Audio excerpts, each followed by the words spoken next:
Ketua Umum Pradin Advokat Paul Rambe dengan tema Perspektif Prodi Profesi Advokat Menjadi Advokat Profesional dengan moderator Sekjen DPP Pradin yang terhormat, kami persilakan.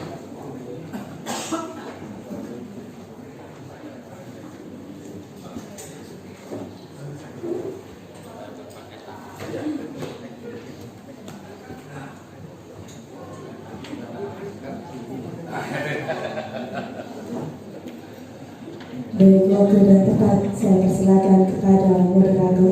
Terima kasih.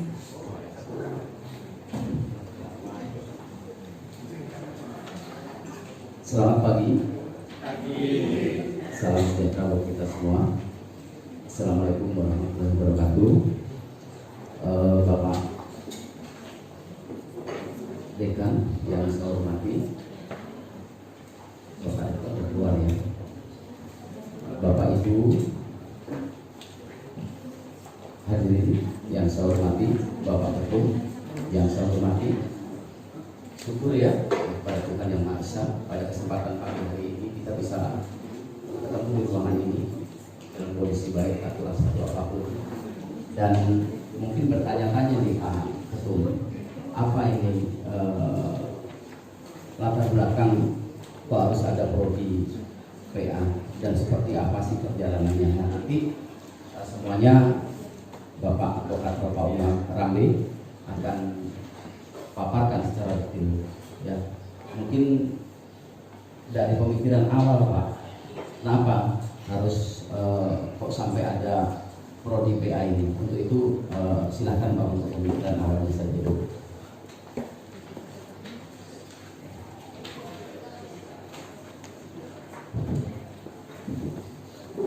Om Swastiastu. Selamat pagi, assalamualaikum warahmatullahi wabarakatuh.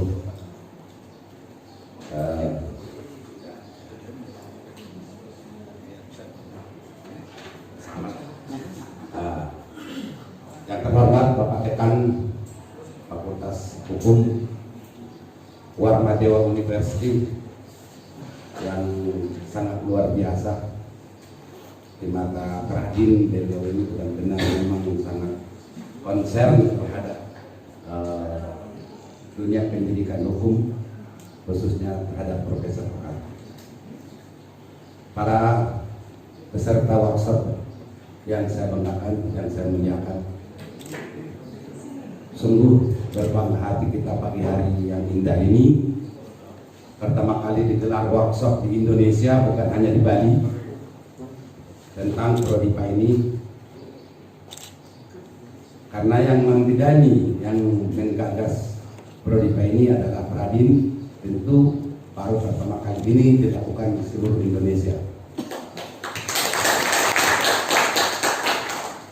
Tadi moderator mengatakan perlu mungkin dijelaskan dari A sampai Z secara detail, mungkin tidak karena waktu sangat terbatas. Namun demikian yang saya sampaikan pagi hari ini adalah perspektif prodi PA menjadi advokat profesional.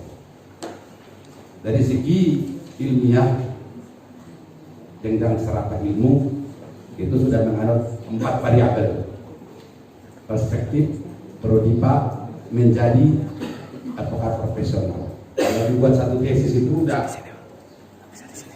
ataupun disertasi itu sudah luar biasa kajiannya itu. Namun demikian, mempersingkat waktu kita bagi, ada 3 hal yang akan saya sampaikan terhadap perspektif prodi PA menjadi advokat profesional. Pertama, bagian pertama tentang latar belakang atau pokok-pokok pikiran tentang prodi PA ini. Kedua, tentang gagasan menciptakan langkah-langkah, metode, dan sistem. Tentu semua itu dilatar belakangi dasar hukum.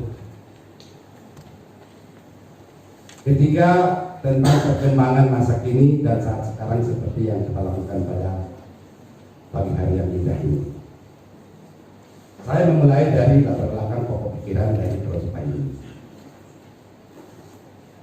sampai pada tahun 2015 pasca diterbitkannya surat Ketua Mahkamah Agung 073 membatalkan sebelumnya surat Ketua Mahkamah Agung 089, sehingga menjamurnya akibat kebablasan liberalisasi profesi advokat ini dari 1 menjadi 2, 2 menjadi 3, dan seterusnya sampai sekarang bagaikan jamur di musim hujan. Pradin melihat keadaan yang demikian sangat memprihatinkan, sehingga pada waktu Rakernas Rapimnas Pradin 2016 di Palembang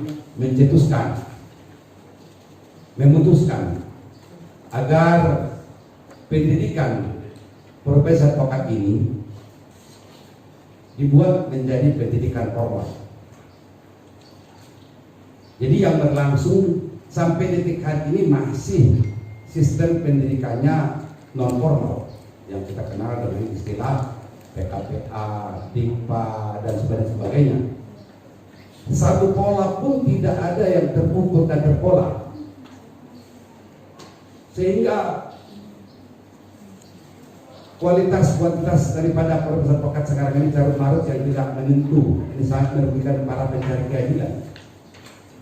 Oleh karena itu, Rapimnas Rakernas Pradin 2016 memutuskan agar dilakukan penelitian riset dalam bentuk feasibility study untuk diajukan kepada pemerintah agar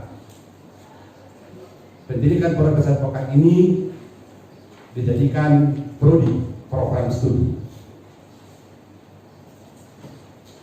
Setelah usai pasca daripada Rakernas Rapimnas yang diamanatkan kepada pengurus DPP Pradin, melakukan langkah-langkah pertama dibagi 3, Indonesia Barat, Indonesia Tengah, dan Indonesia Timur, mengadakan riset penelitian, penelusuran, dan sebagainya. Pada akhirnya awal 2017 DPP Pradin merampungkan menyelesaikan feasibility study, mengajukan Kemendikbud Dikti pada waktu itu, sekarang Kemendikbud, feasibility study program studi profesi advokat ini. Oleh Kemendikbud Dikti pada waktu itu menyambut dengan baik. Kami lakukan rapat-rapat, kami diundang. Hasil pertemuan dengan Kemendikbud Dikti didelegasikan kepada Dirjen Dikti agar melakukan pendalaman yang dibekali dengan berpedoman kepada feasibility study yang diajukan oleh Pradin. Tentunya pada saat kami melakukan pembahasan di situ di Dirjen Dikti, langsung kontak setiap minggu, bahkan setiap 1 bulan sekali itu sudah wajib. 2017, 2018, 2 tahun kami membahas, sehingga yang menghasilkan walaupun jauh dari harapan, tapi sudah ada modal untuk pendahulunya.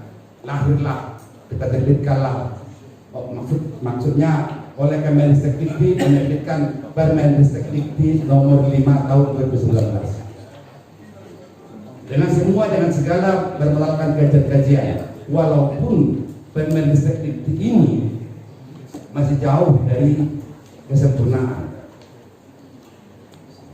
Ini perlu juga saya sampaikan bahwa draft yang kami ajukan, bahkan Kemendikbud Dikti diajukan waktu itu dalam rangka sosialisasi harmonisasi ke Kemenkumham untuk dimuat dalam berita negara, tapi entah kenapa bagaimana terjadi perubahan. Tidak seperti ini bunyinya sesungguhnya yang draft kami ajukan ke Kemenkumham, tapi terjadi perubahan seperti yang ada sekarang. Bagi Pradin melihat, walaupun terjadi kesimpangan surat ataupun ketidaksempurnaan, menerima.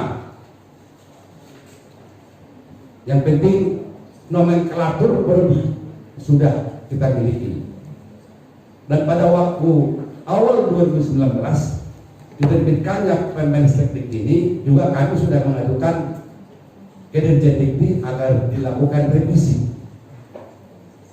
revisi terhadap Permendikbud nomor 5 ini. Namun secara juridis kita telah memiliki nomenklatur. Itu dulu yang penting target. Karena kita harus memahami, menyadari bahwa karya manusia tidak ada yang sempurna, apalagi dalam ilmu sosial. Ini yang perlu kita dapatkan pada waktu itu, sehingga rekan-rekan dari organisasi advokat lain terhadap Permendikbud ini mengajukan keberatan ke Mahkamah Agung dengan judicial review. Terakhir kami mendapat informasi penjelasan dari Mahkamah Agung, ada 9 permohonan judicial review terhadap Permendikbud ini pada waktu awal 2019. Sesungguhnya seperti yang tadi saya jelaskan, bahwa terbitnya Permendikbud ini kami juga dari Pradip berkoordinasi dengan Dirjen Dikti, maka langsung dengan menterinya pada waktu itu belum ganti, setuju dilakukan revisi.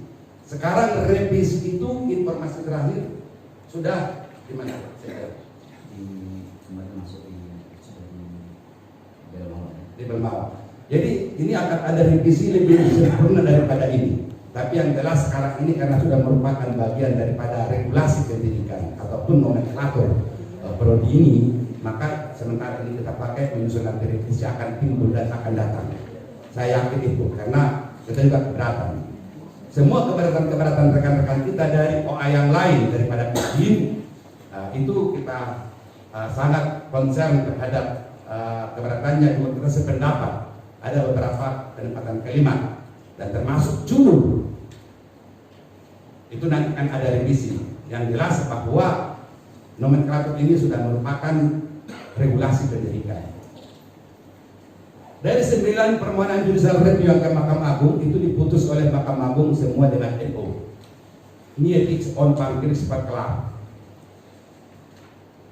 Karena ada alasan pertimbangan semua sama, bahwa Permendikbud nomor 5 2019 oleh termohon telah sepakat dan setuju dilakukan revisi, dan langsung dilakukan revisi itu sendiri pada waktu itu, sehingga Mahkamah Agung beranggapan melihat tidak ada urgensinya untuk diperiksa pokok perkara, sehingga putuskan permohonan di etik perkara di NO. Seiring dengan keadaan putusan Mahkamah Agung demikian itu, oleh rekan kita berkoordinasi dengan Dirjen Dikti pada tahun awal 2019 karena judicial review-nya sudah di NO. Nah, kami minta agar Permendikbud nomor 5 ini ditunda pemberlakuannya untuk 1 tahun dengan alasan dalam rangka penyesuaian persiapan untuk mengimplementasikan Permendikbud nomor 5 ini. Jadi sehingga Permendikbud pada waktu itu, Kemendikbud sekarang menunda pemberlakuannya sehingga tepat waktu pada bulan Maret yang seperti sekarang tepat 1 tahun. Dan pada waktu awal Februari kemarin, Radin mendapat undangan dari Direktorat Belmawa dengan maksud undangan itu memberitahukan Permendikbud ini, program studi Profesor advokat ini segera akan di-launching. Oleh karenanya, agar Pradip yang sudah MOU dengan universitas mempersiapkan syarat-syaratnya sedemikian rupa, dan nanti pada saatnya Direktorat Belmawa setelah menganggap selesai memenuhi syarat akan mengajukan langsung ke Mendikbud untuk mendapatkan mandat. Dalam rapat itu pun saya sampaikan bahwa Pradin telah MOU dengan Warmadewa University. Kami tunjukkan segalanya sehingga nanti melengkapi persyaratan-persyaratannya seperti halnya syarat formal yang beberapa menit yang lalu kami tanda tangani tentang kurikulum. Sah sudah maka tidak ada lagi yang tersangkut yang kurang dalam rangka untuk mengajukan melaksanakan launching Prodipa ini untuk tahun ajaran baru 2020-2021 yang akan datang. Itu latar belakang pokok pikiran tadi yang saya jelaskan. Kemudian tentang kedua, perkembangan dasar pokok tentang Prodipa ini. Prodipa ini dilandasi dengan 3 undang-undang, 1 putusan MK, dan beberapa turutan-turutan peraturan lainnya yang kerap kita sebutkan dalam dunia profesi adalah regulasi. Banyak rekan-rekan kita mungkin juga di perguruan tinggi kurang mendalami terhadap dasar hukum Prodipa ini. Untuk bulan Februari sampai sekarang ini berat 1 bulan saya keliling Indonesia, yang lengkap, yang bisa, yang memahami, yang sanggup melaksanakan Prodipa ini satu-satunya hanya Warmadewa University. Yang saya temuin, saya jalani bukan hanya perguruan tinggi swasta. Ini kiri sekali pun mereka nggak paham. Jadi berarti Warmadewa University ini luar biasa ya. Di mata saya itu wah, atau di mata Mendikbud juga Warmadewa University ini benar-benar sudah lengkap siap seperti tadi pidatonya ketua yayasan. Orang-orangnya pun ganteng-ganteng, cakap-cakap, pintar-pintar, pantas dapat akreditasi A kalau begitu. Aplaus dulu. Nah, dari ketiga undang-undang ini yang kurang mendalami, seperti Dirjen Dikti mengatakan selalu bahwa Prodipa ini harus mengacu kepada kitab suci. Kami punya kitab suci Pak Rambe. Saya kaget, kitab suci apa itu Pak Dirjen? Yang Undang-Undang Dikti nomor 12 tahun 2012 itu, di situ harus jelas kerjasama bla bla bla bla dan seterusnya.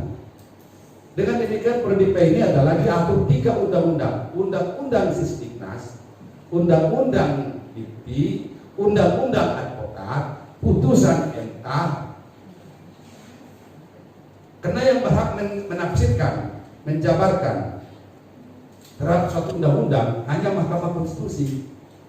Mereka yang menafsirkan tentang pasal 5 ayat 1 tentang pendidikan dalam Undang-Undang Advokat harus diselenggarakan dengan tujuan dalam pertimbangan hukumnya itu terukur dan terpola.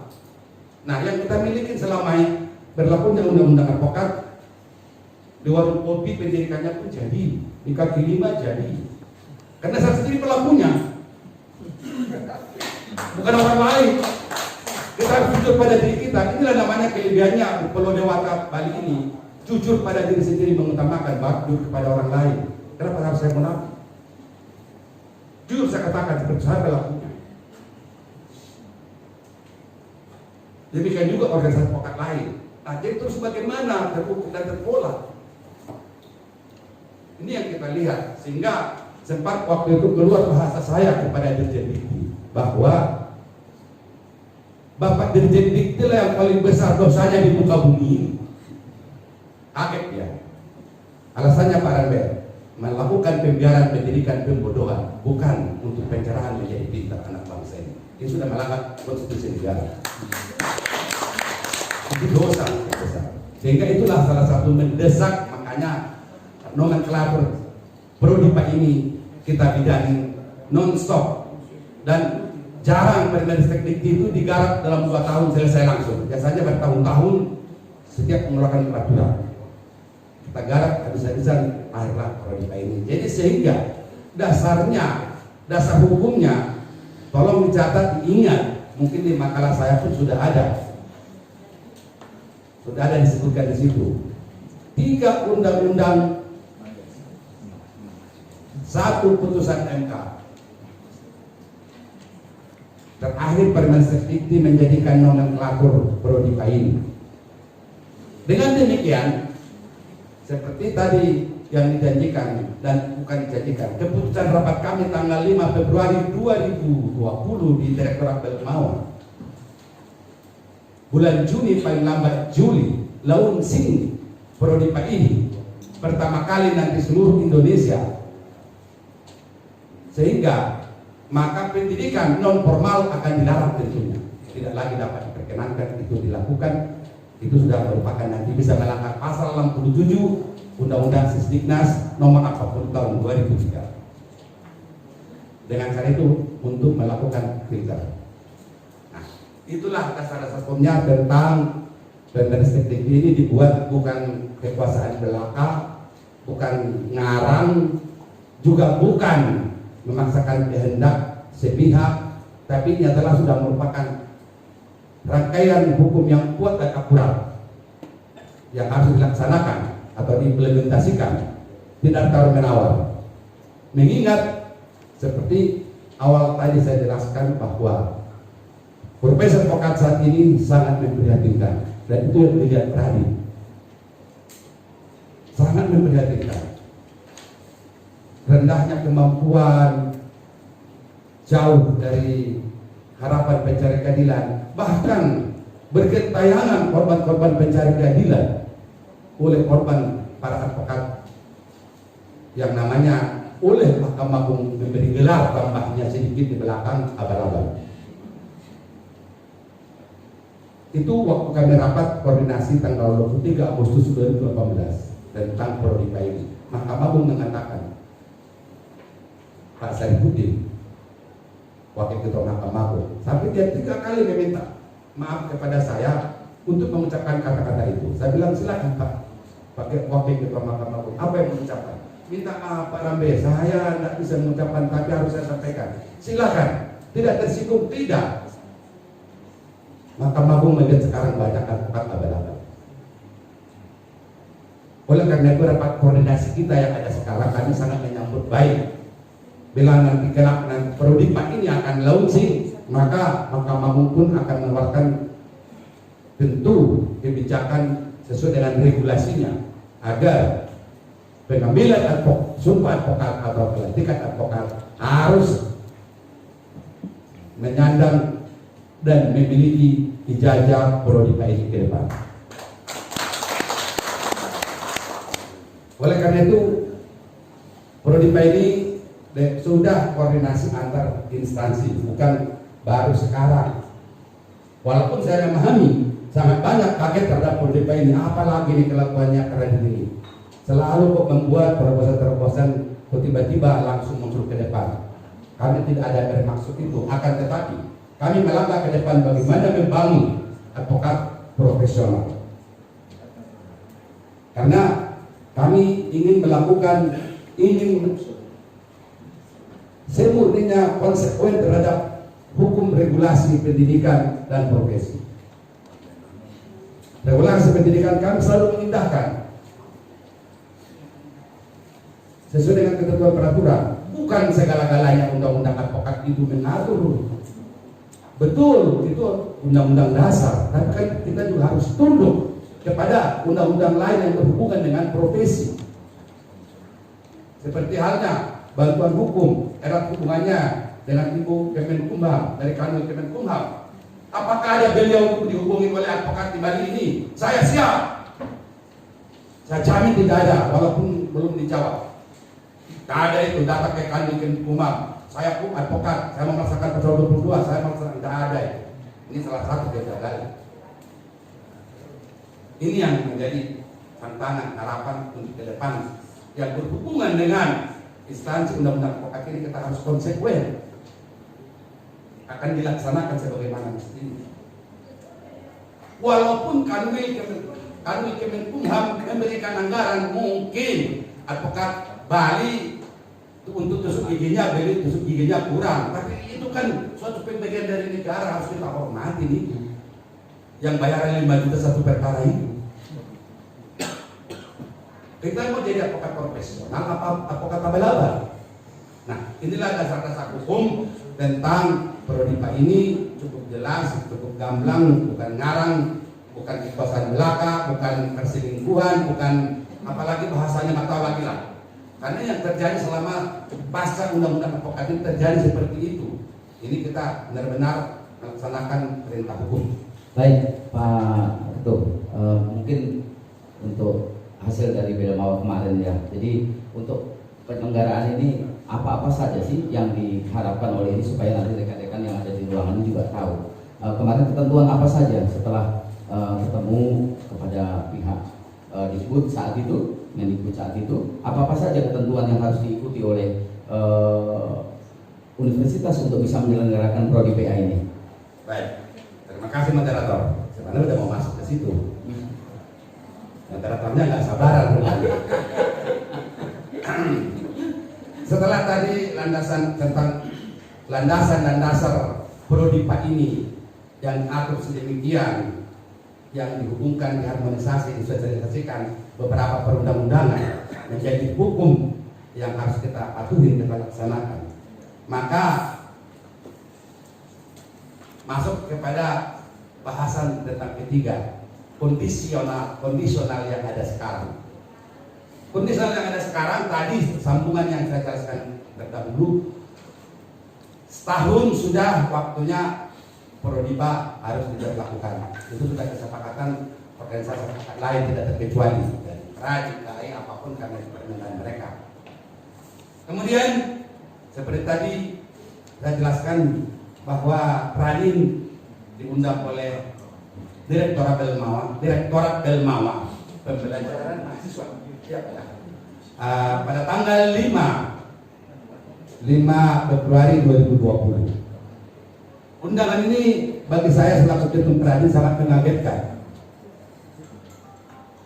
Sangat mengagetkan. Kagetnya Prodipa ini selama 2 tahun terakhir kami lakukan koordinasi rapat-rapat membahasnya dengan Direktur Dirjen Kelembagaan ataupun Direktur itu Pak Ridwan. Kok ini dari direktorat lain, Direktur Belmawa, walaupun saya sendiri memahami bahwa yang memegang pemegang server operator ya.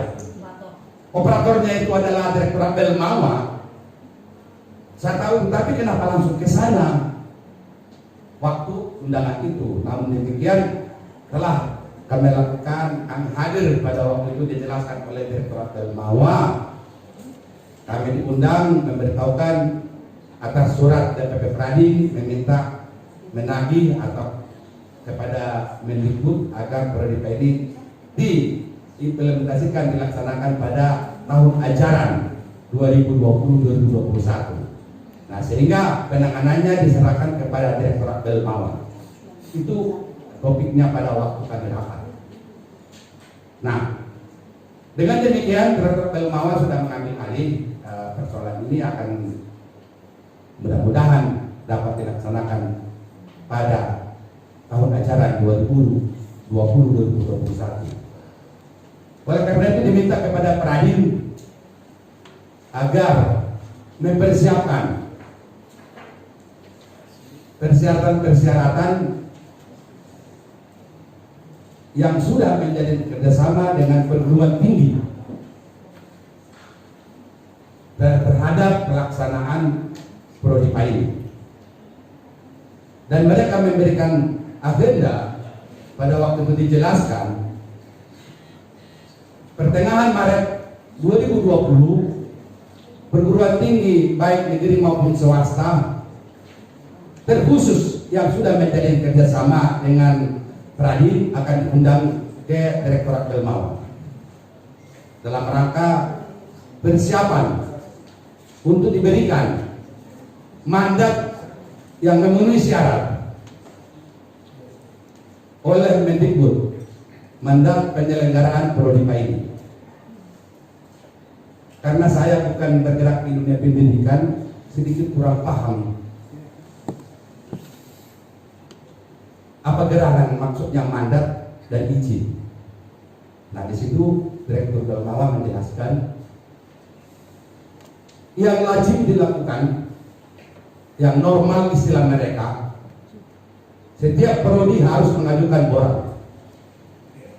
Borak itu juga diserahkan bukan by hand tapi by online melalui Sindenperma. Kriteria-kriteria di Borang itu dimaksud setiap prodi itu wajib memiliki 6 dosen tetap non IDN. Itu bahasanya, saya kutip kata-kata bahasa direktur. Akan tetapi dalam prodi PA ini diberikan kemudahan, terobosan-terobosan dari Pradin sangat dihormati oleh Mendikbud, sehingga diperintahkan Direktorat Belmawa bukan melalui Borang ataupun tidak melalui Silet Germa yang normal dimaksud, tapi karena adalah terobosan sehingga yang nantinya yang kalau normal itu diberikan izin operasional. Kalau terobosan yang sekarang ini entah terobosan apapun istilah mereka saya kurang paham, bukan izin operasional bagi Universitas Warmadewa, tapi adalah mandat Mendikbud. Yang bagaimana mandatnya itu saya belum tahu itu, tapi mereka sudah ada formatnya, sudah ada jelasnya seperti itu. Juga kembali lagi saya ini kurang memahami apa bedanya antara izin operasional prodi dengan mandat prodi. Karena kami orang hukum, kami bukan dunia pendidikan.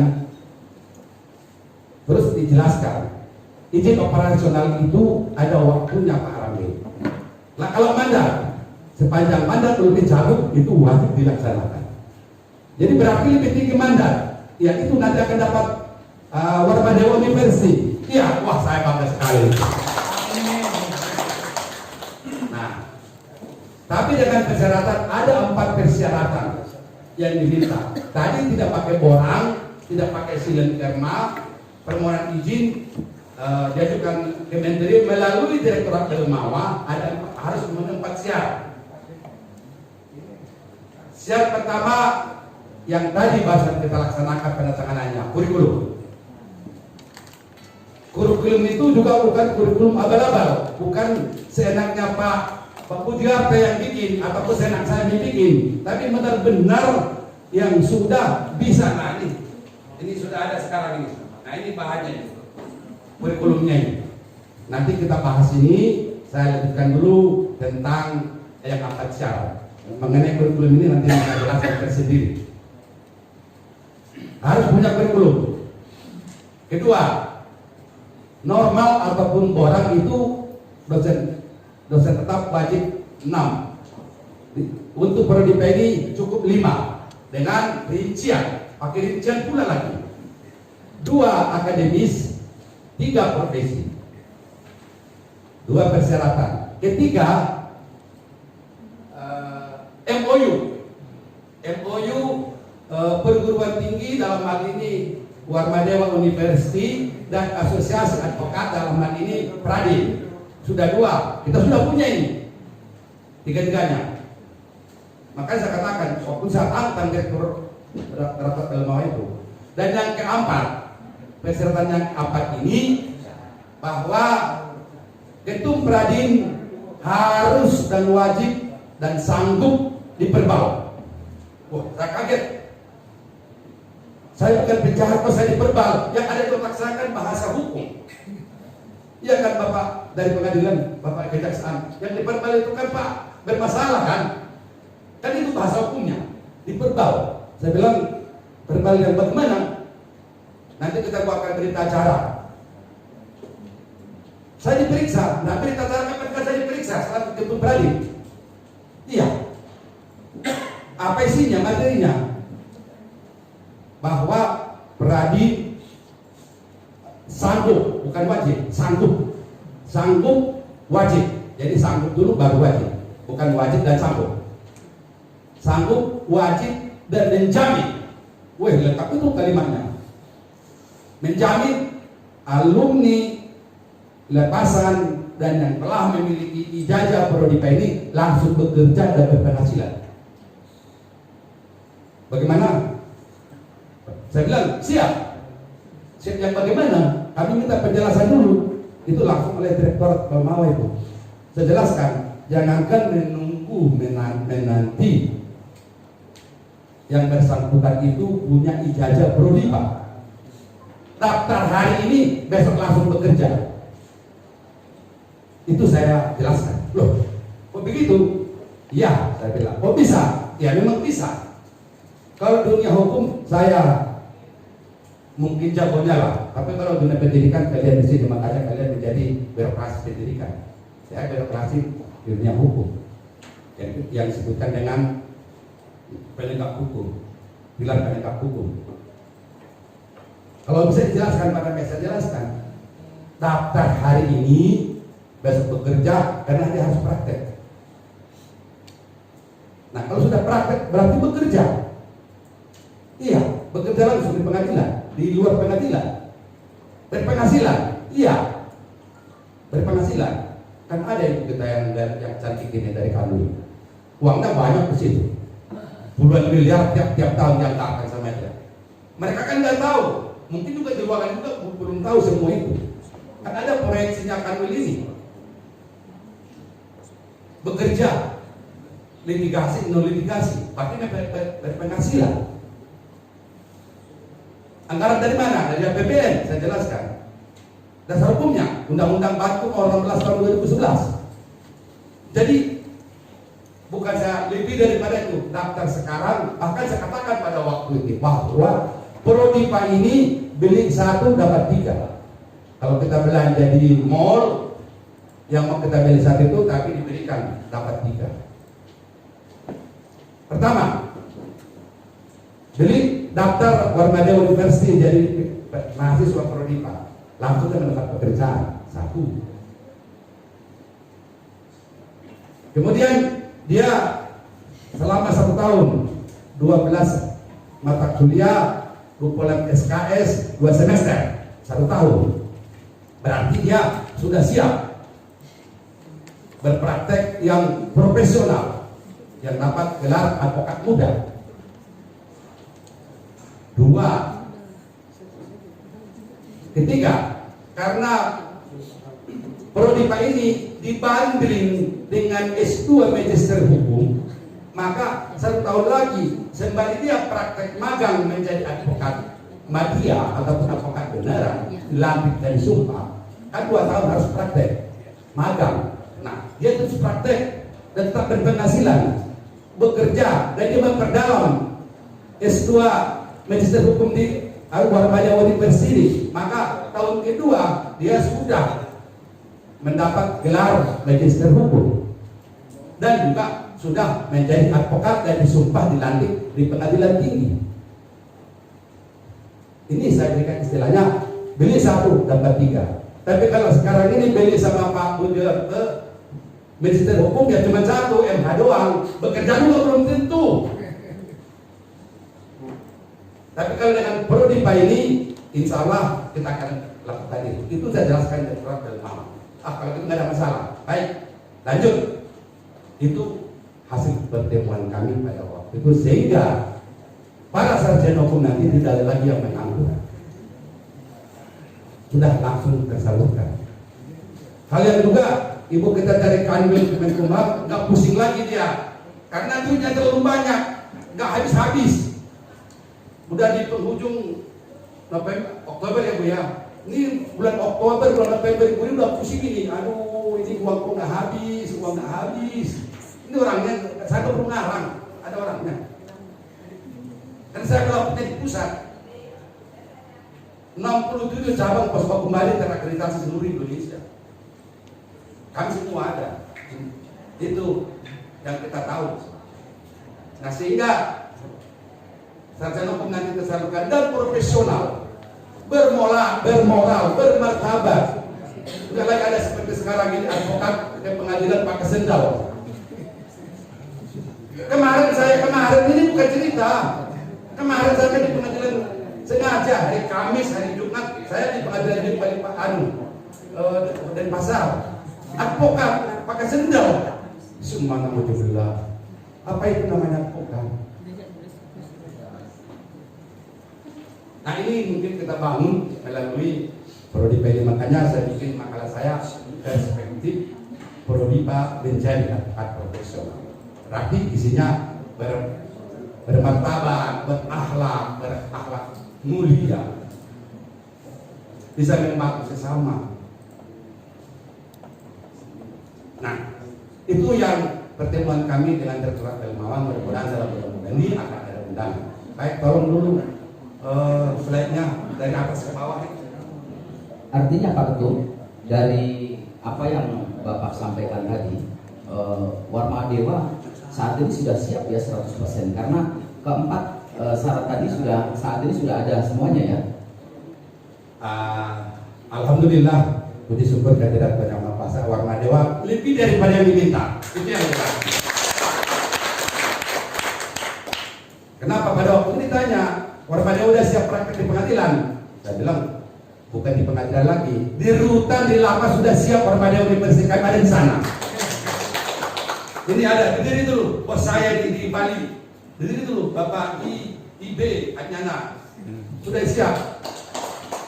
Di PT UN, di PN, di lapas, di rutan, itu adalah lapangan kami sama ibu kita itu.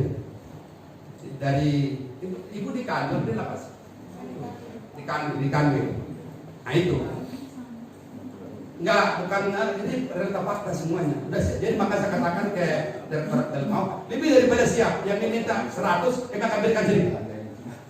Bukan ngarang, karena fakta sudah berjalan. Ini kan hanya melaksanakan.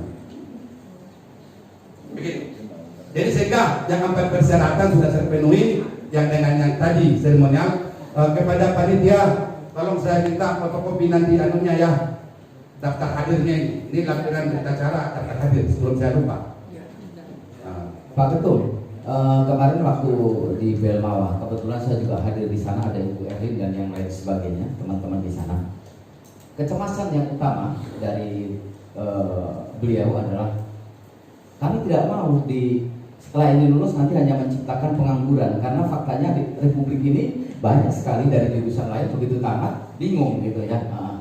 Jadi jawabannya sudah jelas tadi berarti ya, sudah jelas ya, karena teman-teman begitu nanti masuk, mereka pun bisa langsung berpraktek sebagai seorang advokat ya. Dan ketentuannya adalah ya sudah barang tentu tidak langsung advokat yang kalau di Peradin berkartu merah ya Pak ya, tapi berkartu hijau. Dan seragamnya pun seperti yang di sana nanti. Seperti silakan Pak, nanti adik-adik juga dikasih seragam seperti itu nanti. Ya. Balik. Seperti itu. Kacamata ya. Luar biasa artinya Pak Ketum. Jadi kegalauan dari pihak Dikbud adalah khawatir apabila satu prodi kemudian dilaksanakan begitu lulus ribuan lulusannya akan menjadi beban pemerintah kembali. Tapi dalam hal ini Bapak siap ya untuk tanda tangan di perpal yang disampaikan tadi Pak? Siap ya. Ada Pak Puji Artek kok di Fakultas Hukum, pendampingi saya nanti di Direktorat Pelmawan. Dan teringat sekali tadi disampaikan oleh Pak Ketua Yayasan ya, bahwa Bapak ini datang kedua kan? Ya. Kedatangan ketiga Bapak harus dengan warna putih nanti Pak. Warna putih bawa mandat. Lanjut ya Pak Moderator. Saudara-saudara sekalian, seperti tadi yang saya jelaskan, waktu saya nanti saya diperbal, itu saya didampingi. Biasanya saya mendampingin pemeriksaan di kejaksaan, di kepolisian dan di pengadilan. Nanti kalau saya diperbal, yang mendampingi saya Pak Pujiarto. Terbalik Pak ya? Terbalik jadi. Biasa Bapak dampingi orang. Dampingi sekarang, aku dampingi nanti. Nah, dan kami yang tanda tangan di situ. Nah, baik. Itu yang kondisi pertama tadi sudah, kedua sudah, masuk kita sekarang bahas tentang pembahasan kurikulum ini perlu saya jelaskan. Permendikbud Dikti nomor 5 tahun 2019 ini, itu dulu waktu kita ajukan draftnya bukan tentang advokat. Jadi pengertian seseorang membaca Permendikbud Dikti ini bahwa perguruan tinggi yang menyelenggarakan prodi ini mengangkat dan memberi tingkat advokat. Memang dari segi juridis, analisis betul. Coba dibaca judulnya Permendikbud Dikti itu. Memang demikian betul. Tapi ini sesuatu yang keliruan baca. Seperti yang saya katakan tadi, ini sedang kita revisi. Mestinya dibikin tentang pendidikan profesi advokat. Pendidikannya hilang. Ini bukan. tentang advokat. Gelar pun diberikan di Permen Dikti itu, seseorang telah mengikuti diberikan gelar advokat. Yang berhak memberikan gelar advokat itu kan asosiasi. Itu pun kita sudah isi yang akan datang ini itu sudah tidak ada dan sebagainya. Makanya di dalam tolong dari atas kawanku slide-nya. Nah, di sini yang perlu saya jelaskan, saya kira nanti hanya poin-poinnya saja saya jelaskan. Tadi sudah saya terangkan pada prinsipnya bahwa kurikulum ini kita buat berdasarkan pengalaman 30 tahun terakhir.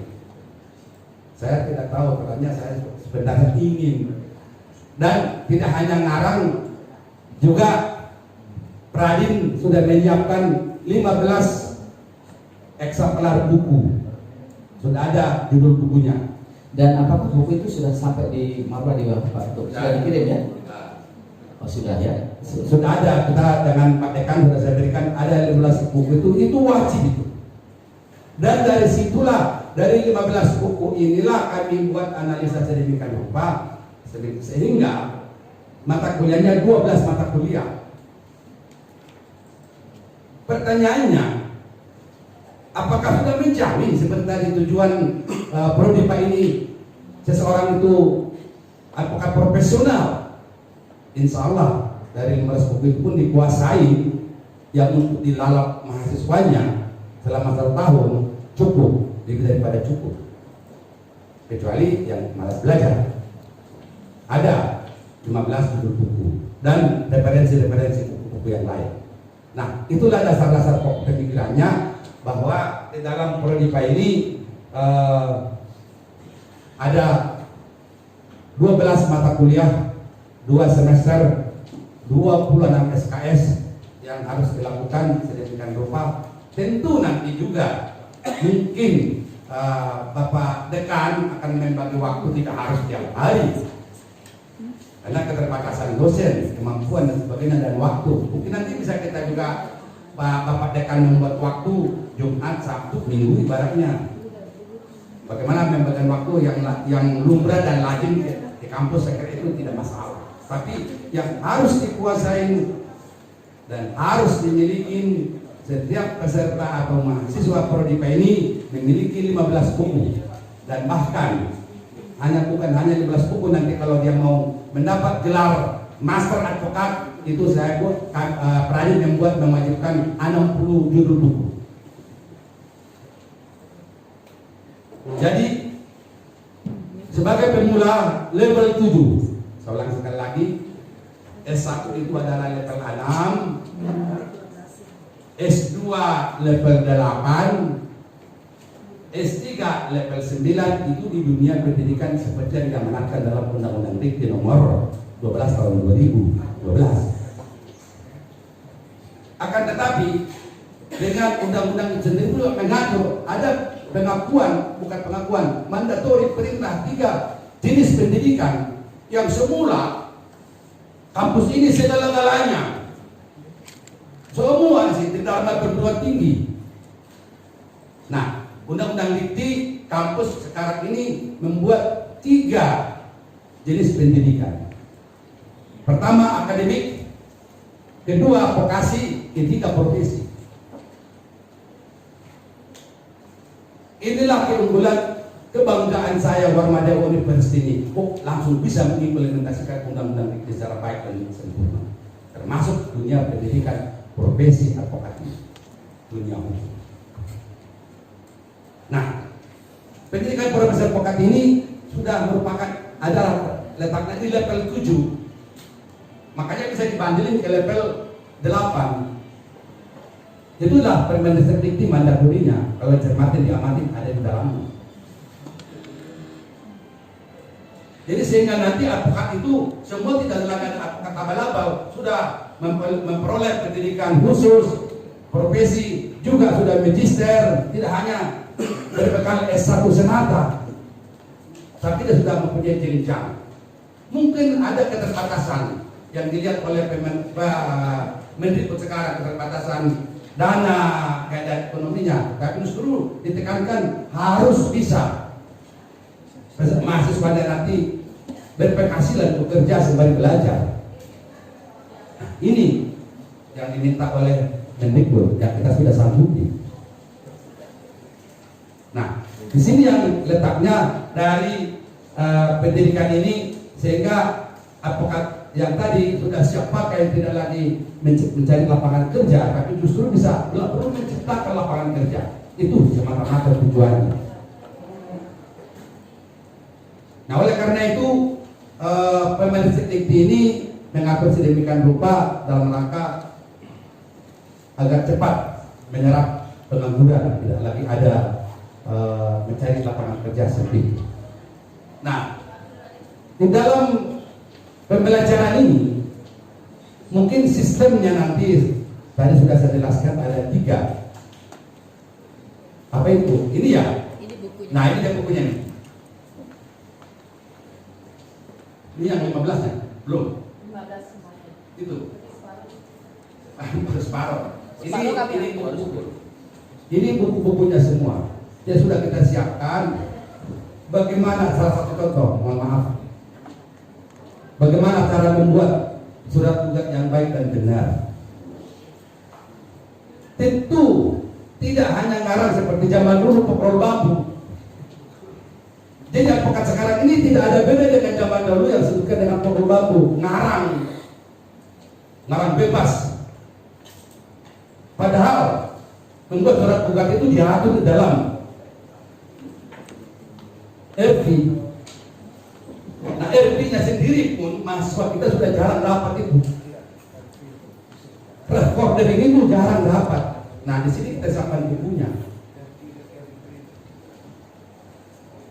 Hukum acaranya juga ada, jadi ada 15 buku. Ini wajib dimiliki nanti praktek. Mungkin dicari. Memang sejak 2008 buku ini saya tarik dari peredaran supaya tidak disalahgunakan oleh orang-orang, sehingga tidak kalian cari pun di toko buku sudah tidak ada lagi. Nah, kita terbitkan sendiri.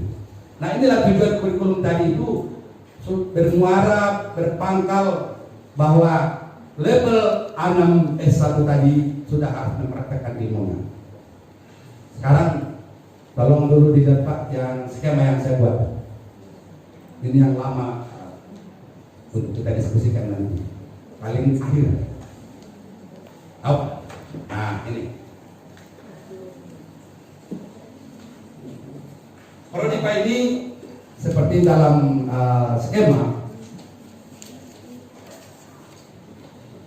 Pada waktu kami menyusun kurikulum itu dengan Profesor Dr. Yohanes Gunawan, Ketua Revitalisasi Kurikulum Fakultas Hukum se-Indonesia, dibantu dengan asistennya Profesor Dr. Bernette SHMH. Jadi kurikulum yang ada sekarang ini yang bapak-bapak pegang itu kami bolak habis-habisan. Nah, yang menghasilkan gorokan kami itu target capaian, ada input, ada output. Nah, target input adalah ilmiah. Ini sudah jelas dalam skema ini, ilmiah. Jangan seperti tukang sado itu vertikal kuda kusir itu debat kusir. Jangan debat kusir, tapi kita kan harus mengandung ilmiah. Ilmu ada ilmunya enggak? Coba kalau sekarang berbicara hukum tidak ada habis-habisnya. Kenapa? Karena yang diperdebatkan adalah debat kusir, bukan ilmiah. Nah, itulah inputnya, kita harus mengacu kepada ilmiah. Dengan ada 2. 1, kerangka berpikir, kerangka acuan berpikir. Ini saya kira ini tempatnya memang di sini, kampus ini. Sampai ada S3 pun kerangka acuan dia berpikir. Sedangkan kita di lapangan praktek bukan kerangka bahasan, adalah penelaran. Ini yang lepas yang hilang. Adik-adikku mahasiswa ini, tolong diperhatikan. Mungkin sekarang yang sudah sarjana hukum baru memahami. Nah, itu yang perlu Ini tidak nyambung selama ini antara teori dengan praktek. Apa iya bisa seorang sarjana hukum tanpa nalar baca undang-undang menggodol sarjana hukumnya toh? Itu nggak mungkin. Ini yang kita kaji dengan Prof. Yohanes Gunawan. Maka dibuatlah skema ini. Kerangka acuan berpikir tetap dipakai untuk praktek di lapangan. Tapi yang dilakukan oleh seorang advokat profesional harus kerangka pokok bahasa dengan penelaran. Nah ini yang tidak ada. Jadi ada dapatkan sekarang ini. Tidak dapat di fakultas hukum itu. Nah inilah di level juga sekarang ini ada pendalaman tentang suatu penguasaan ilmunya. Kemudian metode-metode, teori-teori hukum. Udah jelas. Teori yang kita harus kuasain, kita harus miliki. Anda mau menyusun skripsi, tesis, disertasi, semua itu harus memiliki teori hukum. Hanya sebatas teori. Lantas bagaimana praktek di lapangan? Bagaimana Anda melakukan penelaran terhadap suatu peristiwa hukum yang Anda tangani?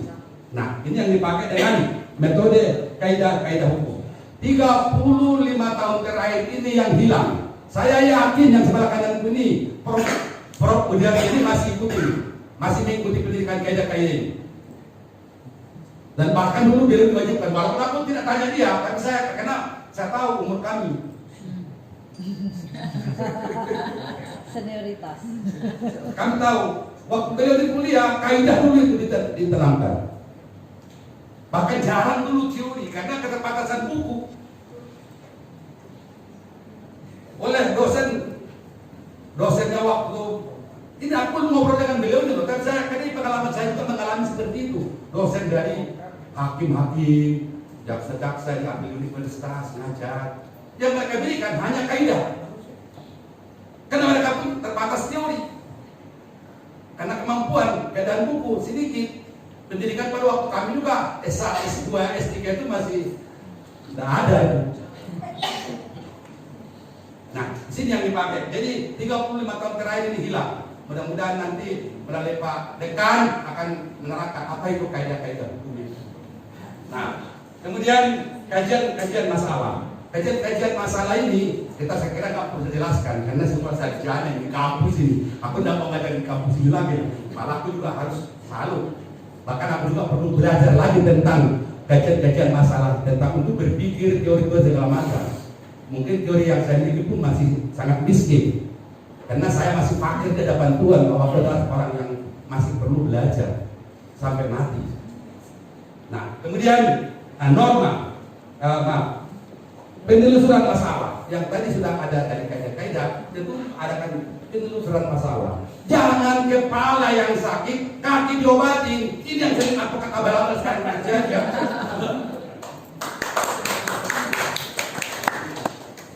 Ini yang sering terjadi.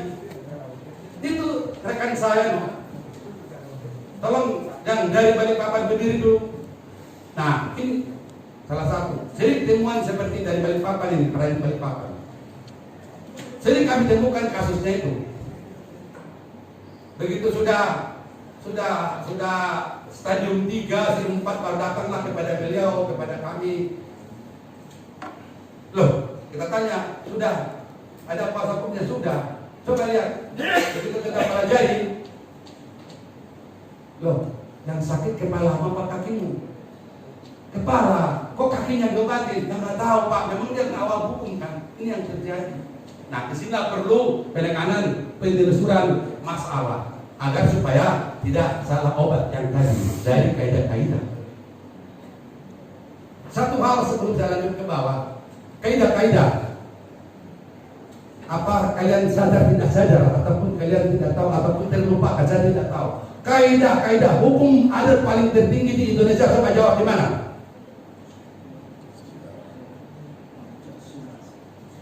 Subhanallah. Di Bali ini, Hajair itu belajar hukum adat di Bali ini. Profesor Hajair itu sampai sekarang dikenal dengan apa itu Pak yang katanya Subak. Coba tanya di Indonesia, ada nggak Subak? Selain di Bali. Jadi kalian jangan lupakan itu termasuk kaidah-kaidah yang harus dipertahankan di keadilan. Nah itu mungkin nanti mungkin kalau nanti kita kuliah perlu kita perdalam nanti itu di sini di Prodi Baik agar supaya itu tidak terlupakan lagi Bu. Ini ibu kita ini juga harus diingatkan. Nanti lupa itu rugi kita. Orang lain dari luar negeri, beberapa rekan-rekan saya dulu waktu kuliah di luar banyak mempelajari hukum adat Subak di Bali. Kok orang Bali sendiri nggak tahu? Kok orang luar dari Utrecht University nanyain saya melalui WA, Pak, di mana Bali? Saya mau ke Bali. Ada apa? Mau pelajarin hukum adat tentang Subak. Syaratkan. Tapi tanya orang Bali nggak tahu, wah banget. Nah ini kita perdalam nanti. Kemudian itu penyelesaian masalah dan norma. Nah alhamdulillah, puji syukur pada Sang Yang Widi, norma masih berlaku. Saya lihat kali ini antara 60-70%. 30% lagi sudah mungkin karena tergerus keadaan karena keadaan peradaban zaman. Tapi 70%, 60 paling rendah masih ada lah. Contohnya budaya-budayanya masih pakaian seperti itu, ini masih pakai. Coba kalau pergi ke tempat yang lain, nggak ada itu, nggak tahu yang mana orang Dayak itu orang Dayak, no. Saya orang Batak, saya nggak pakai lagi baju adat Batak saya. Tapi di Bali masih 60-70% masih ada. Itu namanya termasuk aturan norma.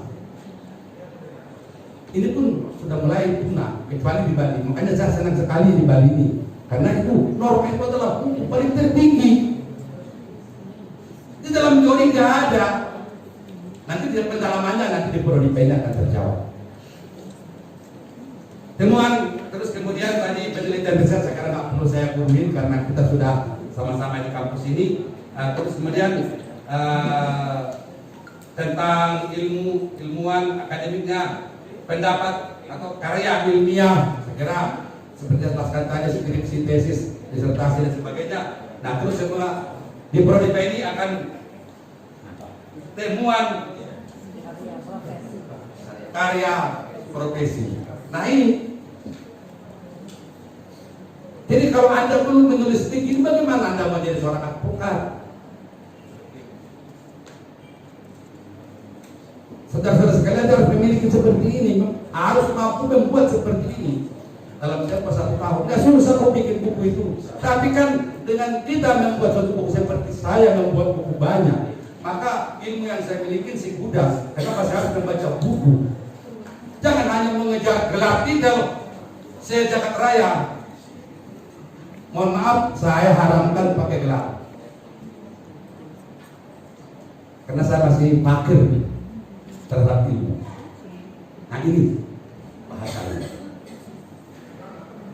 Jadi sehingga nanti seorang advokat itu sudah mampu dan bisa membuat buku, wah berarti dia sudah profesional. Meramu, menjilid, membuat segala macam isi buku ini kan harus mengacu kepada suatu putusan. Nanti kita berikan kepada katakanlah perdata apa yang mau dia tulis, perdata tanah Subak di Bali, minimal harus dia memiliki 3 putusan yang inkrah untuk dibahas dalam bukunya. Selesai, tapi orang pintar. Kan itu bahasanya. Nah, jadi dirangkai itu bukan, tolong turun di sini dulu kawan. Nah, antara ilmiah, ilmu tadi teori dengan praktek, maka di bawah mendapatlah yang bersangkutan outputnya Pramadya, advokat muda, berpikir cerdas dan kreatif. Itulah hasilnya yang akan kita peroleh, dan itulah bahan-bahan yang dilakukan dengan kajian yang kami laksanakan sebanyak 2 tahun terakhir dengan Profesor Yohanes Gunawan dengan Bernadette.